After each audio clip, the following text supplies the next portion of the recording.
Call the meeting to order, 7 o'clock. A couple of announcements before we start. The warrant for the fall special town meeting is expected to close at the August 21st select board meeting. Article requests are due to the town clerk's office on or before this coming Monday, August 18th. And as always, call for volunteers. There's a complete list of current meetings on the volunteer tab on the town webpage. So there's one item on the agenda for tonight. It's just a discussion of the FY26 select board goals and priorities. These inform the town manager's work plan, which in turn dictates how staff resources are spent. So we typically like to do this at the end of the fiscal year or the beginning of the new one. Often there's a new select board member, so we want to make sure we're all in alignment in terms of priorities and our goals for the year. And we think it's important to rope all of you in as chairs of the boards and committees so that you understand where we're headed and what the work plan is. Slides. So as far as the meeting tonight, we just want to look back over what we accomplished in FY25, talk about what the select board sees as our top 5 priorities. This is kind of the want to look at baseline and required projects that are currently underway. These are things that town staff have to do no matter what additional projects we want, and then value added projects are those that are not required. And then which you have in the handout, what are our list of projects and the timeframes for FY26, and some of our how we want to manage all these additional projects that people are interested in.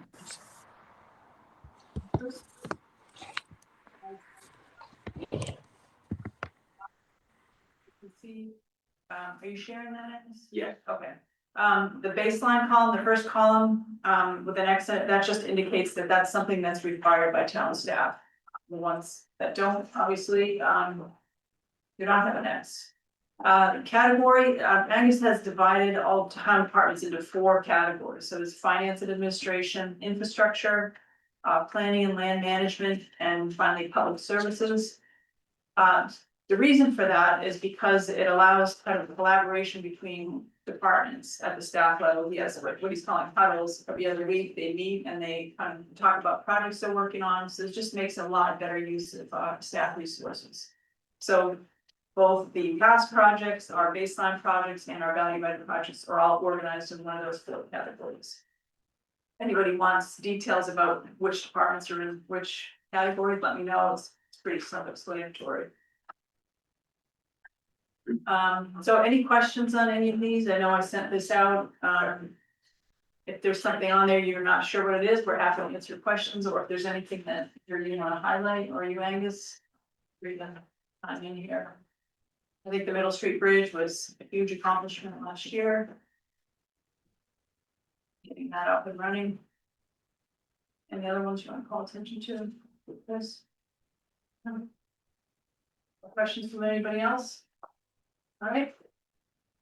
Just kind of move through a couple slides here. So I did want to touch on the town manager form of government because there's a little bit of a disconnect, and this is at the kind of the core of some of our challenge in managing the large number of projects we have. So you probably know Angus was our first town manager. We adopted that legislation in 2018. And I think, a lot of work went into that. There was a lot of resident engagement. Unfortunately, I think it was expected that not much would change in town government when we added the town manager. And I think that was kind of portrayed because the select board wanted people to not be too concerned that everything was going to be different. And but what that's caused is 7 years later, the transition is still incomplete. Even if it's clear by statute that the town manager appoints employees in certain departments, by practice that's not happened. So it's kind of a constant struggle to get committees, especially committees that have been established for a long time, to get on board with the town manager form of government. So I think he is constrained, and any town manager we would have is constrained in terms of their authority and their ability to operate the town effectively. At the select board level, prior to town manager, the select board paid all the warrants, signed the payroll. I mean, they did everything operationally. And so a lot of that is still written into the legislation that allows us to have a town manager, so it's very inefficient. So as kind of a way around that, talking about interim solutions, we've kind of given him authority to do, we're acting as if we are a true town manager form of government. So we've made some changes in that regard. And Yeah, has there been any discussion of an actual, open, constructive revision to the charter at all? yeah, so that's really, town charter is the only way to resolve this. So that's one of the bullets up there. Problem is that is a significant time investment to get that straightened out, a lot of public engagement and with all the other projects we have on tap, there's just, realistically, we can't take that on right now. So that's why we're focusing on some kind of interim solutions to try to operate more efficiently. So will those be clarified tonight, or are you just letting us know that they exist? The interim solutions, yeah, so. Okay. Yeah, Thank you. so one of them is to use policy where appropriate, so that's something the select board is doing, we're trying to enable Angus. For example, there was a requirement that there would be 14 days notice to give the select board the opportunity to veto essentially a hire. So we made it a vote as a select board to allow Angus to bypass that, it's just one example. Some other things that we are focusing on is looking at all the committees as they function now. Previously without a town manager, the committees did all the work, right? They kind of operated on their own, we had a bunch of siloed groups of people. And so we're looking at how those committees currently function, all committees appointed. And actually even elected, to look at how they function, what their original charter or bylaw that established them is. And, is that optimum? Could there be changes made in the bylaw that would make things run more efficiently? And I think the other thing is that in the past, a lot of committees directed staff to, carry out their work plan. And that continues to happen, even though staff, all but the Board of Health, staff appoint report to Angus either directly or through a department manager. So we have a lot of cases where committee members and even residents are trying to direct staff work, which is not ideal. So we're really pushing to discontinue that, let all direction of staff come through their department manager or through Angus. So those are 3 examples of ways we're trying to work around it. That doesn't solve the problem, but it's trying to chip away at it. Did you want to add anything? Angus? Yeah, if I could just offer 2 kind of elaborations or clarifications. One on the issue of hiring. I want to just point out that all of any policy that Wendy's referring to, they're all in writing, they're all on the town website. These are not, when I started, the select board had policies that were literally nowhere but in someone's file cabinet. And I remember when I was working with Mike McCarron early on, and he would say, and I would say, oh, the bylaws say this. He says, oh, but you don't know the policy.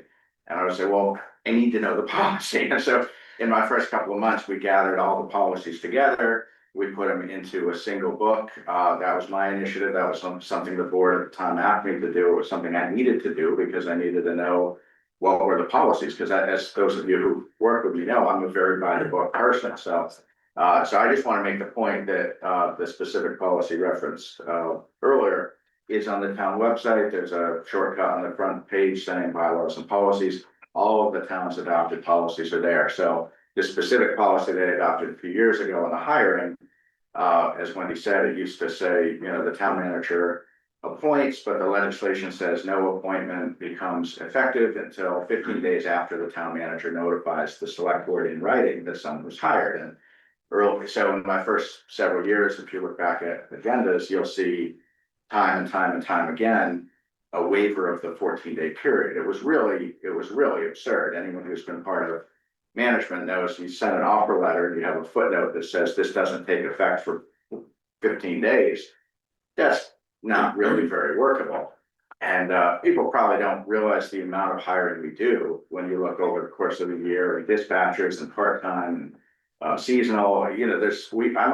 There might be 40 or 45 appointments a year. It's a not insignificant amount of time. So the specific policy the board adopted was that where the appointment made is someone who meets the minimum qualifications for the posted job, within a wage or salary range that's within the approved range for that position and within an amount that is within the budget. In those circumstances, I can make an appointment without the board specifically approving it. So I just want to add that nuance because it's not like carte blanche and it's not some ambiguous unwritten thing. It's in writing, it's thoughtful, and it actually holds up, makes sense. The second point I wanted to make to Ann, that's a great, I mean, you mentioned the town charter. West Newbury does not have a town charter. It is in a significant minority in Massachusetts to not have a town charter. It never did, and McCarran used to tell me, well, the Town Manager Act is essentially the town charter, and it really isn't. If you read it, it has some elements that are similar to what you see in a town charter, but if anyone who's reviewed a true town charter, we do not have that, and for that reason, the government is really a compilation of the Town Manager Act, a host of other statutes that apply and that are not, you know, in any way, you know, overridden or subservient to the Town Manager Act. So they all have to be read in concert, and bylaws and policies. So at this point, we've worked all that out to where we understand how things go. But my first couple of years, and Rick was on the board back then, he'll know, so many issues that came up became a policy question because it was a matter of reading multiple statutes and finding really what is the answer. So over the first couple of years, we got those things all worked out, but it's not like you can just sit and read a document and understand the form of government of West Newbury. It's far more complicated. And then finally, in terms of kind of a path forward, I think everyone knows that the select board has set a priority to initiate the comprehensive planning process in a serious way in the coming, 6 to 12 months. And the ingredients of a townwide comprehensive plan by statute do include a chapter on governance. And so, at least for myself, I see that comprehensive planning process as being a really useful vehicle to really have these discussions in much more detail and to share with residents specific examples, because this may sound like general statements, but behind it is, 50 specifics that I think if people understand, I think there can be a very informed discussion of the current form of government and how a town charter could really bring a lot more clarity and cohesion to what we've seen for the last 7 years. So, and I think that would be a good vehicle to kind of sound out what does the community want in terms of form of government, and then perhaps a charter committee or a charter commission could follow that as an implementation step coming out of a comprehensive plan. Next slide. One quick question. Yeah. Do boards and committees get input into the review of staff members that perform their function? In terms of performance evaluations, Yes. it varies. It depends on the position, but if there's a position that their primary responsibility is supporting a board or commission, I have typically included either the chair or a designee of that body in the evaluation process. So, yeah. So this next slide just talks about the select board is the executive branch of town government, for budgets and, articles to town meeting. We do appoint approximately 20 boards and committees, some personnel. This is one thing, when we talk about interim measures, if a board or committee is being appointed by the select board, it's kind of implicit that they would be carrying out the direction of the select board, and that's not always the way that things have gone. So this is something that I'm kind of try to focus on, and that's part of the reason we send out the board and committee questionnaires, is to just try to engage each board and committee and find out what they're thinking and how to bring them into alignment with what we see as the priorities. Collective bargaining entity, we have 3 union contracts for salary and wage rate approval. This is another thing that I don't know that it needs to rest with the select board. That seems more like a town manager kind of thing, but that's how it's currently set up. We do contract legal counsel for all town needs, IMAs. I think the last one is probably the most important for tonight, is that we set the policy direction for town work. So out of these project list that we've assembled for this year. That's what Angus will use to direct town staff. So we had a planning meeting at July 10th. And in addition to specific projects, these are what we see as the town priorities for the coming year, but really these cover the next 5 years. These are not all things that are gonna happen this year. But we see these as the most consequential items or projects that are gonna impact the town. Obviously, MBTA, that's front and center. We need to comply with that by December 31st. Comprehensive planning process that Angus mentioned, we've talked about having kind of a two-step part to that, a community engagement piece up front and then follow up with the comprehensive plan. That's a long process. Regionalizing, we don't want to just regionalize for the sake of doing it. We want to, be very focused on where it would make the best impact in terms of the operation of the town. Page School is going to be a huge project. You probably know we recently completed a conditions assessment to look at the current condition of the building. And Angus and I just met with the Pentucket School Committee this week. We're gonna file a statement of interest with the MSBA to look at getting funding for whatever avenue we decide to pursue. So either we will renovate the building on the existing grounds, bringing it up to code and addressing several structural issues. Another option is to build a new school on the same ground or to build a new school on another property. Those are kind of the 3 areas. And then finally, water supply. That this is a huge issue for the town. Even if you're not on town water, it affects everybody in town. So right now, we don't have an intermunicipal agreement with Newbury Court. We buy water from them every single day, and we have nothing that governs the supply, guarantees the supply, or dictates, the price we'll pay. It's a huge problem. We've been working for almost 3 years to get them to come to the table and work on this, so this is ongoing. And that expired, the previous one, a long time ago. Yeah. 2005. The other thing on this topic is you probably aware Newbury Port is interested in running a pipeline from the upper reservoir down to the lower reservoir, from Indian Hill down to the lower, and they have to pass by town roads. And so the select board has a role in approval of that. So that's another issue related to water that kind of wraps into this whole thing. And then finally, the search for our own water supply to expand on the well field that we have.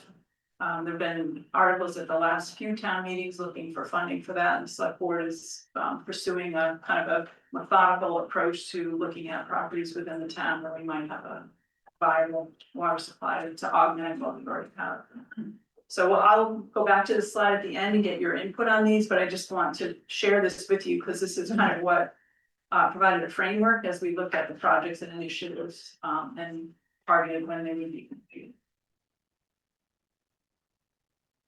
So just some background on the baseline and required projects. This is just what's required for effective operation of town government. So everyday things like taking tax payments and accepting planning board applications, that kind of thing.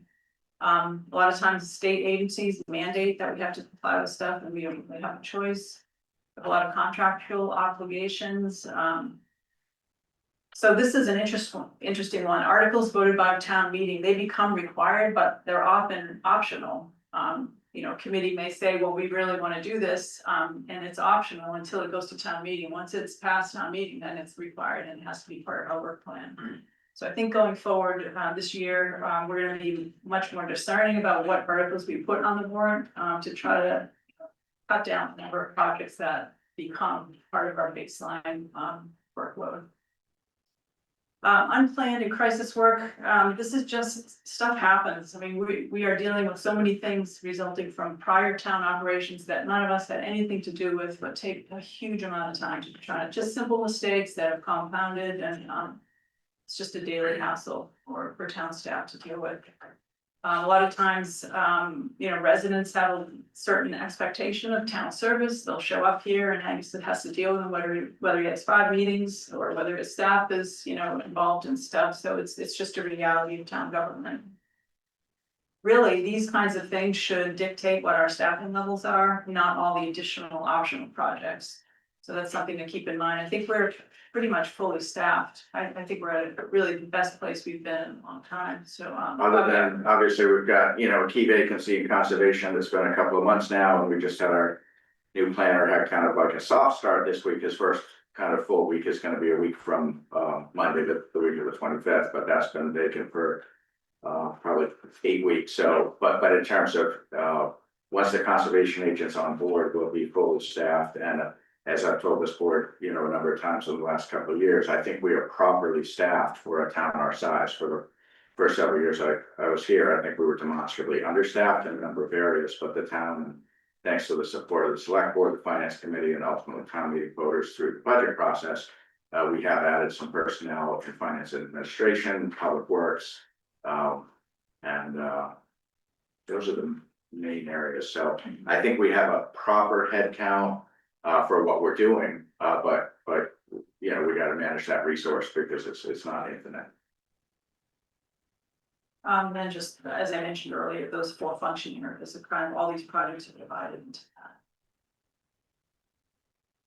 So this is just a list of the baseline projects. I mean, this is, we're not gonna go through this, but it's in your handout, just to give you a sense of the things that town staff expect to do every day, as well as, these are also project-based things that, once they're done, will come off the list, but right now they're on there.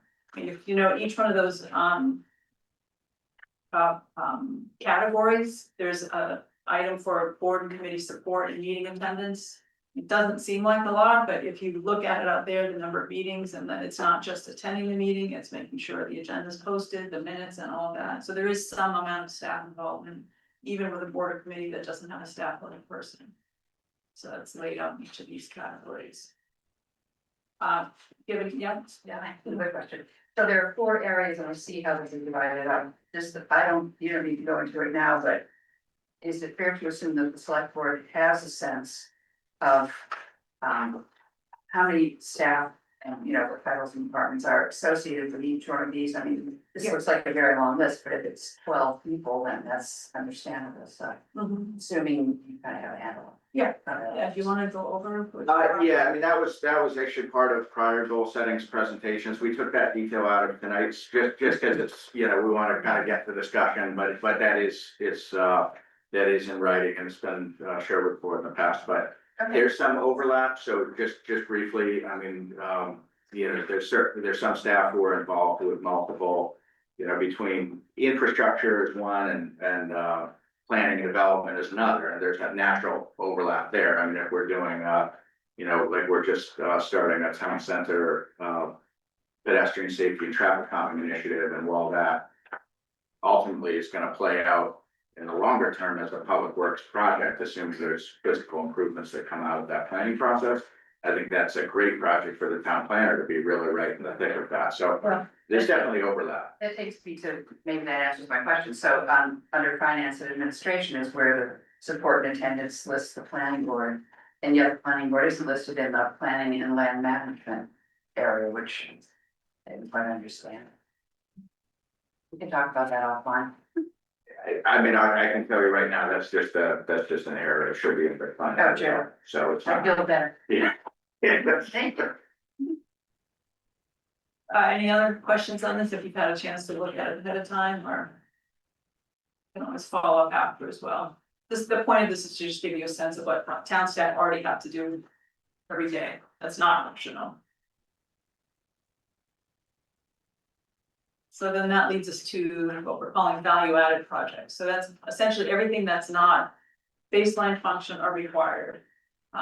These are often proactive and planning projects, really good stuff. And we have a lot of dedicated and engaged residents who are interested in volunteering their time and helping the town on these topics, which is all great, as long as it's not interfering with stuff that staff have to do every single day. It's also a lot of like special interest initiatives. So there may be a committee that has a very focused interest in one thing that not many other committees are interested in, which doesn't make it wrong, right? But it's just that that's a type of value added projects that we have to consider and see where we can fit that in. So that's all great, as the bullet says here, it's only problematic if the board and committee efforts get out of sync with the direction that the town manager's trying to set or the town staff workload. Then they end up replacing stuff that, or displacing, required projects and tasks. So that leads us to FY 26 project planning. So what we did is, Angus keeps a master project list, that includes both the required and the optional ones. It's got columns for each town staff person, what they're the lead on, what they support. So it's a way for him to kind of manage the big picture. So we started with that list, then in June, I sent out the questionnaire to try to get input from boards and committees on what are your top projects for the next year. And we added the top 2 projects from each committee that submitted a questionnaire to this project list. And then we looked at what time frame to assign them to. So this is not necessarily priority based. It could be that there's something that we consider relatively low priority, but the staff person that would assist with that happens to have time available in the next 6 months, then we split them and on the immediate time frame. So in the past, any project that's come up, Angus has pretty much just put on the project list, but we decided for this year, any new project that's not on the current list, it has to be approved by the select board. And assigned to one of these timeframes. It's a way to try to get a handle on all of this. So that we don't end up with, this massive project load that we don't have time to devote, like to the Page School or to ones that we've identified as top priorities. So here's the list. There's a page for each. Immediate is from, starting the beginning of this fiscal year through the end of December. And these are organized by categories again. There's a couple that have already been completed that were deleted out of here. I wanted to call attention to the 2020 or 2001 committee handbook. This was something we discovered last month. We didn't even know it was here. In fairness, I've been aware of it since 2018, but it was on the list and the board said, what's this all about? And I said, oh yeah, there was this great committee handbook in 2001 that, I found it hard copy in my first few months and I put it on my list in 2018 saying, oh, this would be great to update. And it's been on my list for 7 years and it's a bigger project to update because the open meeting law was completely rewritten by the state in 2010. So the whole thing's got to be kind of retooled to match current law, and public records law has changed significantly since 2001. So it's a great foundation document, but it just has never. We've had like a working draft that Chet and the staff have chipped away at, but it's never risen to a level where it's gotten like the devoted effort to get it over the finish line. So when we hired our new town clerk, Amanda Hagstrom, she started about a month ago.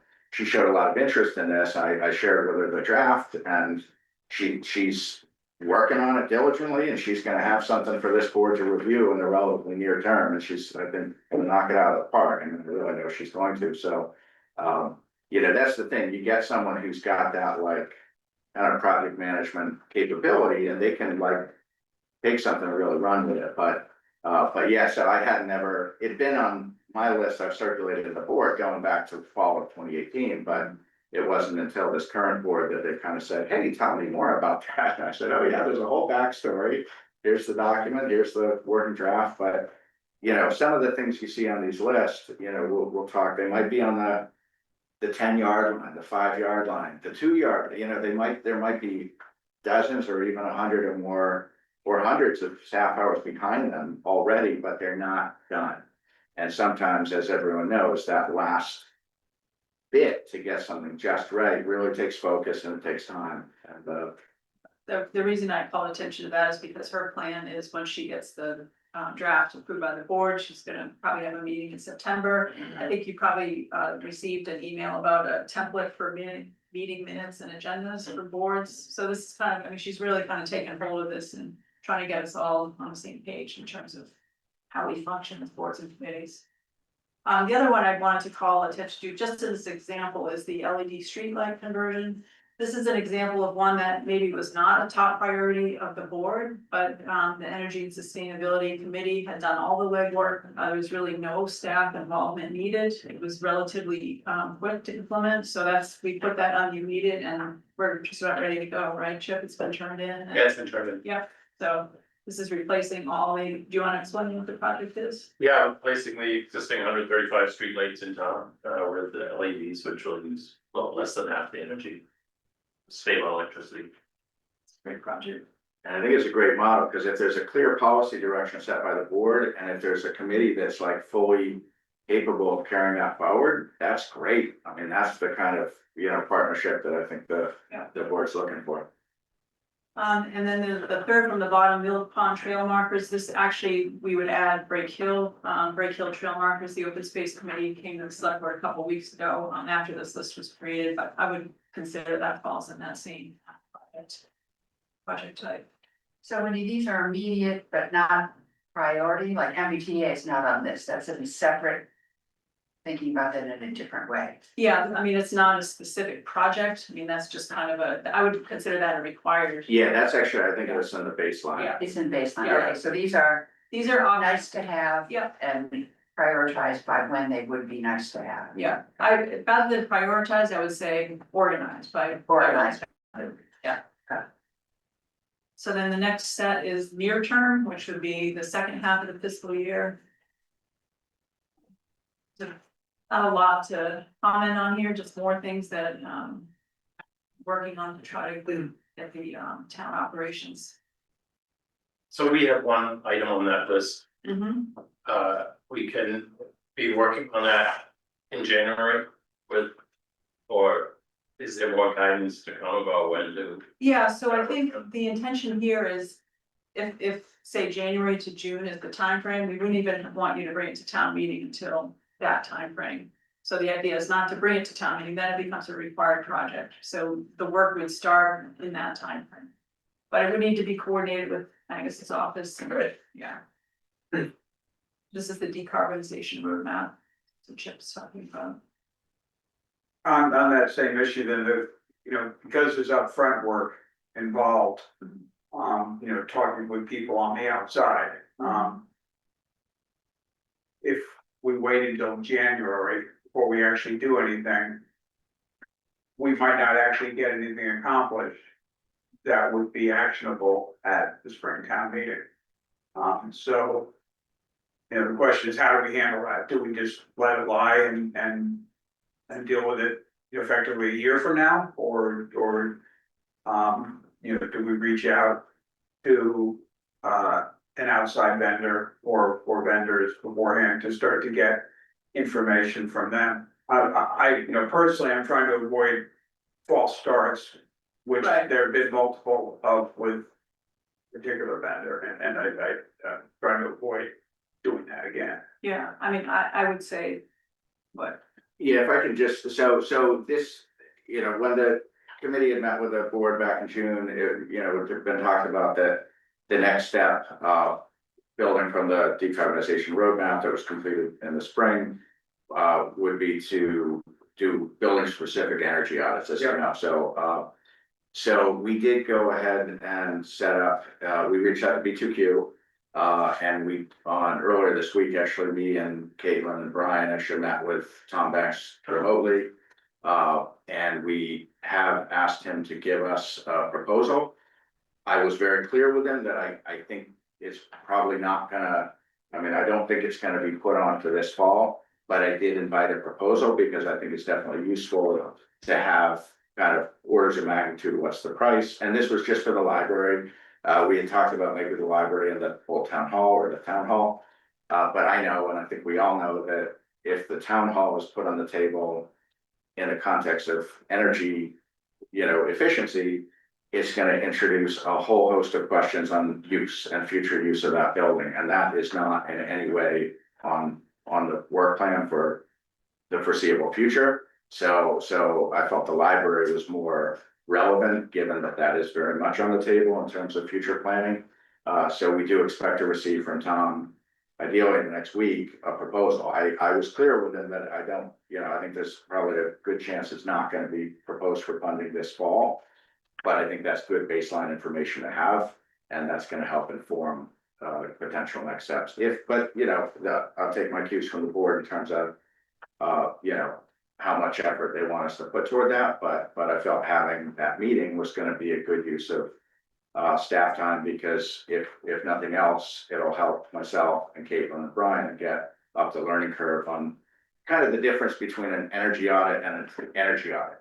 Because they're two different things, and you know that, and I think Wendy knows that because you're conversing on that, but it's, Okay, so it's not like we're sitting on our hands and not doing it. okay, so, risking monopolizing conversation here, it would, seems to me that it would be productive to have conversation between the Energy Sustainability Committee and the select board at some point, so that we understand what's important to you, because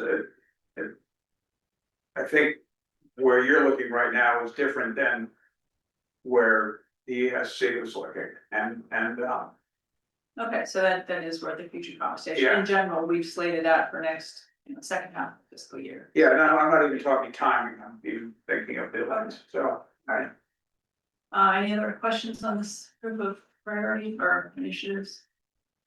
And the last one, essentially is everything else that was on the list. So this is FY 27 or later. Probably what we'll do next year is, take this list and fine tune it more so that it's not, just a grab bag of FY 27. If there's anything on here to attention to. So how do you get a project on the list is the next slide. So given that the select board is gonna require that it review and approve any project that gets on the list, one way to do it is to identify it on the questionnaire that you were sent. It's not too late to send it in, if you haven't yet. As part of this, we're gonna ask that you quantify the impact of town resources, and that's not just dollars, that's in terms of staff hours or effort. I want you to think about what lost opportunity on other projects that we could be working on, be it school or water. We're also looking for you to engage with other boards and committees that you might be aligned with. It's a lot more compelling if 2 or 3 committees are interested in a project than just one committee. And the select board liaison, each of us have been assigned to one board or every board or committee has a select board member assigned to it as a liaison. And the next slide identifies who that person is. So anything that you think should be a project, or if you're unhappy with where your project was placed here, you should reach out to that person.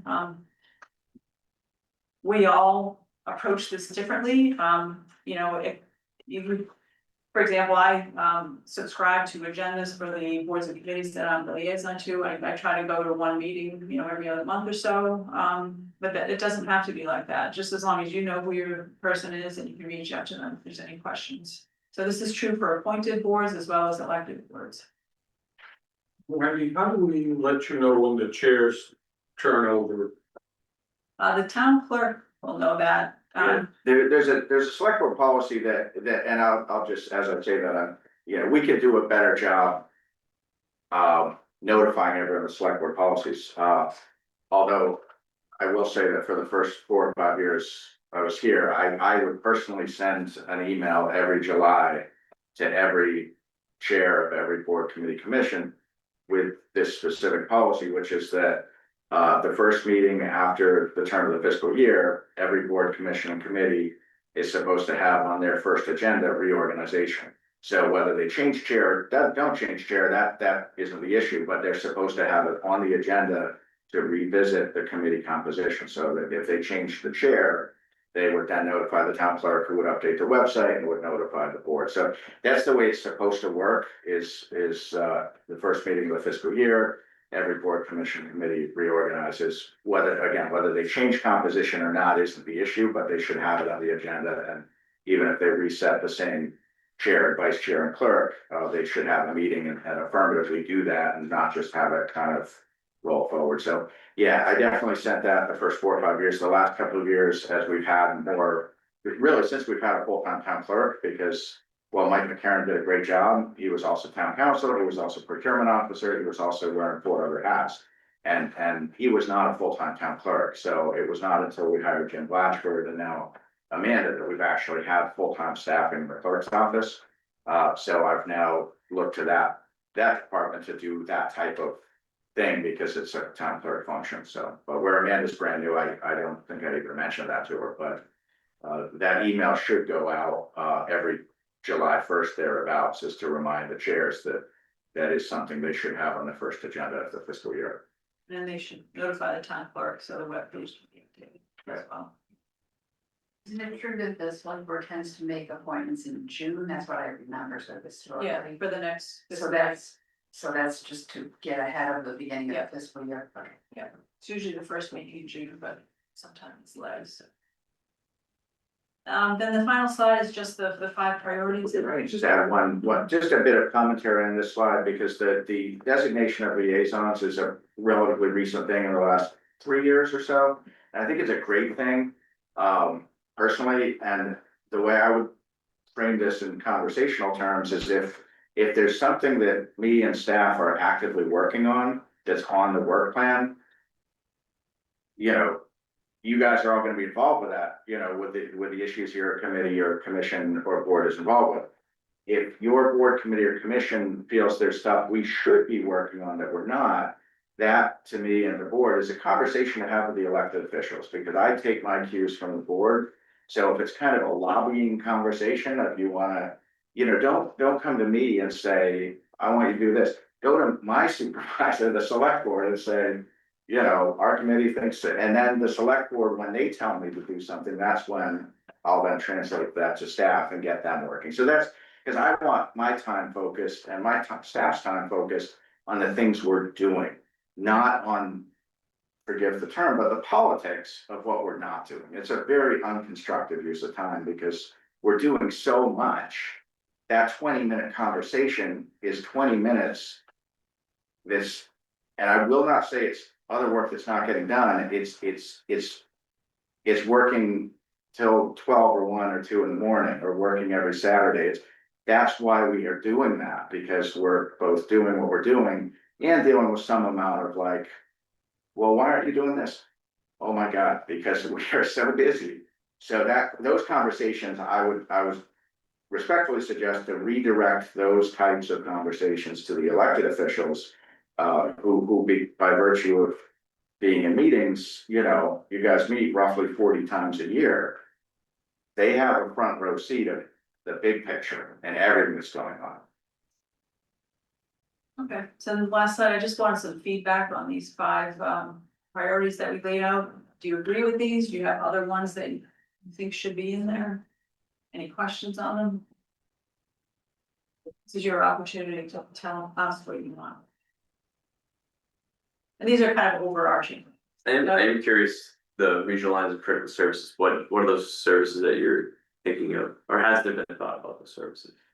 Yeah, do you want to answer that, Angus? I mean, we have a couple, I don't know, it wouldn't be regionalized, but we have a couple intermunicipal, like the animal control officer and the harbor, what's the title of? Harbor master. Harbor master, Yeah. yeah, that term. Yeah, I think going forward, there's other opportunities. I think it would be premature tonight to go too far with that, because how and when that's initiated is a, you know, strategic decision, but there's definitely multiple instances of specific opportunity, but you know, just because something's a theoretical opportunity doesn't mean it's gonna work. And there's a lot that goes into thinking through and building those relationships with neighboring communities to, you know, think through operationally. So the select board in its last, probably every budget policy direction, at least in the last 5 or 6 years, it has included a paragraph that basically part of the direction that they set for me is to advance consideration of regionalization where it is found to result in no diminution in level of service, an equal or greater level of service, and a demonstrated cost savings. So those are basically the criteria where the select board would be interested, is if there's cost savings and there's an equal or greater level of service. So is this something, this regionalization that's that other towns want to, I mean, it's a pretty non-specific thing to be on the 5 big priorities. Who wants this? Is this really the most important cost-saving service delivery thing around? Yes, I think, as Andy said, it's premature to discuss specifics, but it is a priority. So you've been talking about it and you're finding opportunities for that, makes sense. Okay, I know we talked about it years ago. Yeah. Talking about it in 25 years ago, there were people who thought regionalizing certain things was a good idea. I haven't heard much about it since. Yeah, okay, thanks. Any question? Yeah. I'm just reading the line item on water supply independence and autonomy, and we give the reader the impression that that's all about well development. The IMA, I assume, is wrapped up in. Yes, it is. I mean, I view that as equally important, Yes.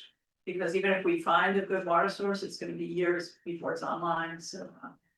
Yeah, and then the whole pipeline question, is big too. I mean, that can be part of whatever negotiation we do to get a, good deal with water, so.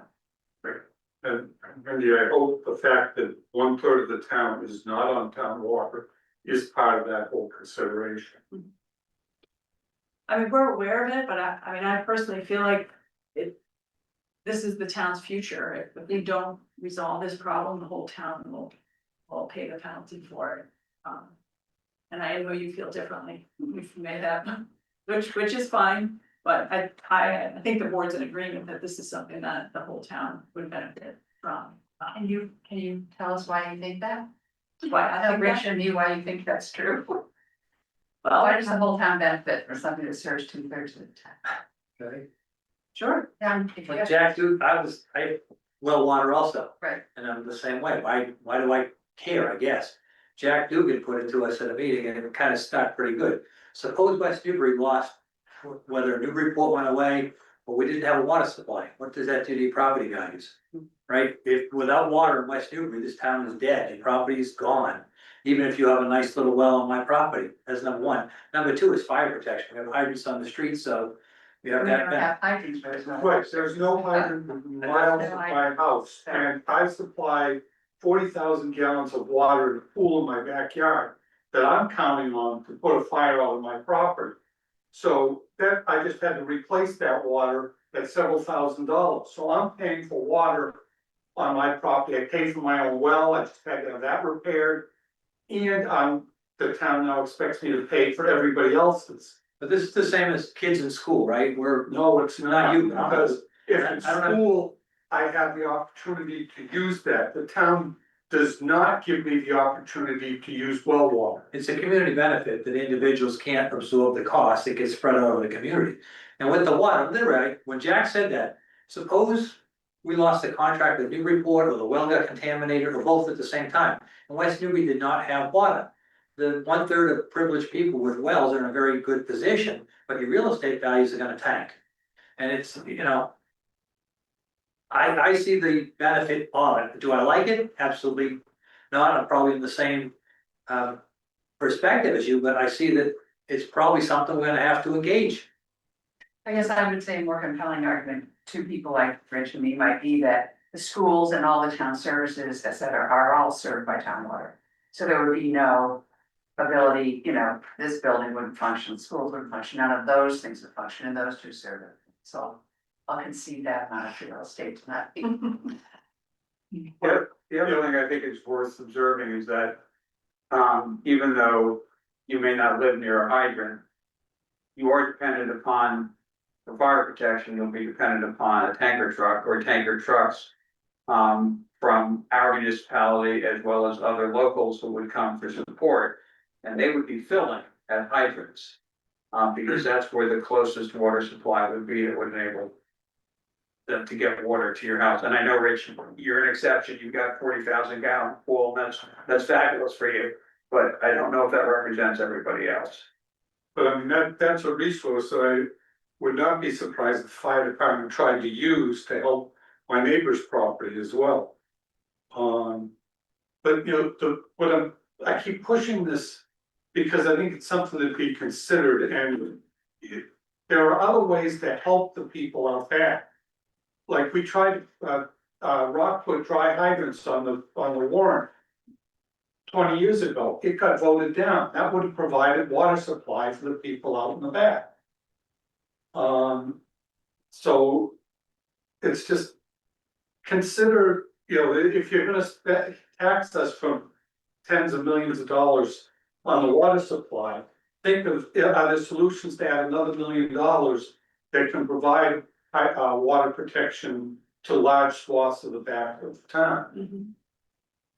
Okay, we can include that in the consideration. If I can just add a little bit, and I know this is a really, a deep well this time.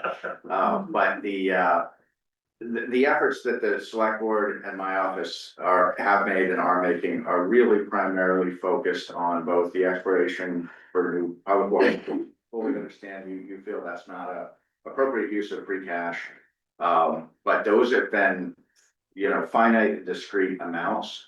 The water department is and will continue to be, in the absence of a change in form of government, and enterprise funds, which means it's be supported by water ratepayers. So the level of effort for the select board, my office, is really both the water search as well as the relationship with Newbury Port. Partly because under state law, the signatory to an intermunicipal agreement is the select board. They are the chief elected official, and under state statute, they're the ones with authority to enter intermunicipal agreements.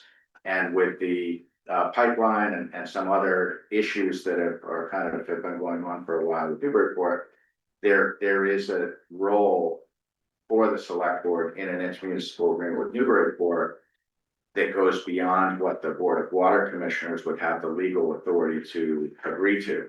So we had, the select board engaged outside counsel, I don't know, three years ago, three and a half years ago at this point, on water specifically.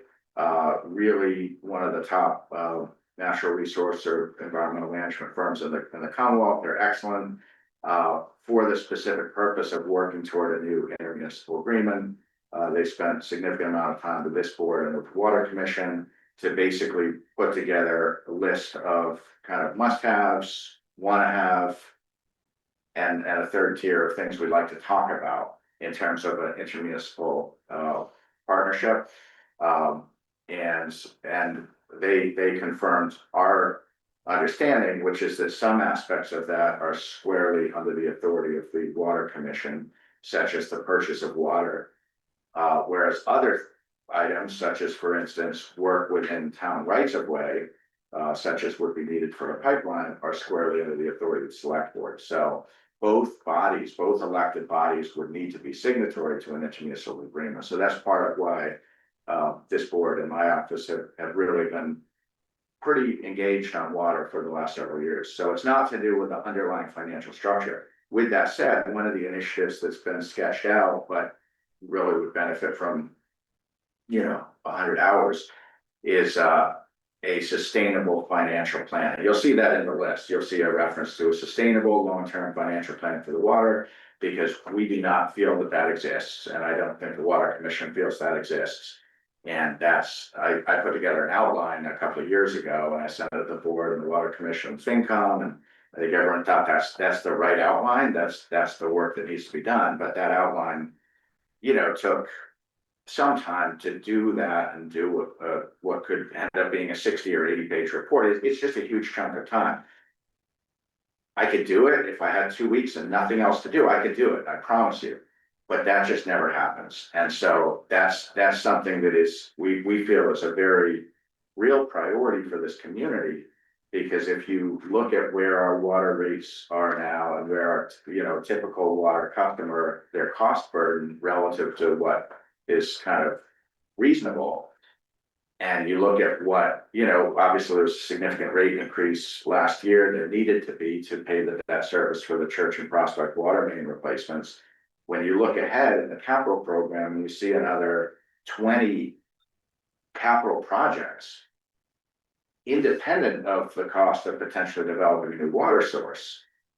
And we have numbers on all of those. And if you translate those capital numbers to assumed debt service and translate that assumed debt service to what it would add to the ratepayers, and you look at the debt that the water department carries right now, which is, we're 20 years away from paying off the current bond, like the newest, I'm sorry, the oldest bond has still got 20 years on it. So there's no relief in sight for decades on the current rate. So if you layer on Maple Street is the next one on the list, you know, if that adds X to the typical ratepayer, and then you have the next one, and that, there is a breaking point where the water ratepayers will not be able to reasonably sustain that level. So what's the answer to that? Well, there's a lot of potential answers to that. One of which could be the town takes financial responsibility for water capital. That would be a major generational decision that would require all kinds of votes and all kinds of, I mean, that would be but that's one thing the town could look at.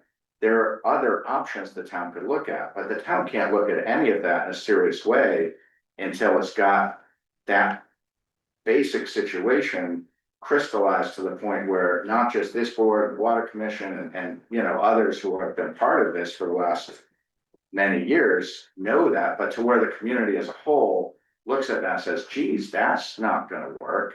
We know that's not gonna work from a financial sustainability standpoint. But until that's like crystallized and the community as a whole realizes, geez, this is not sustainable, the path we're on.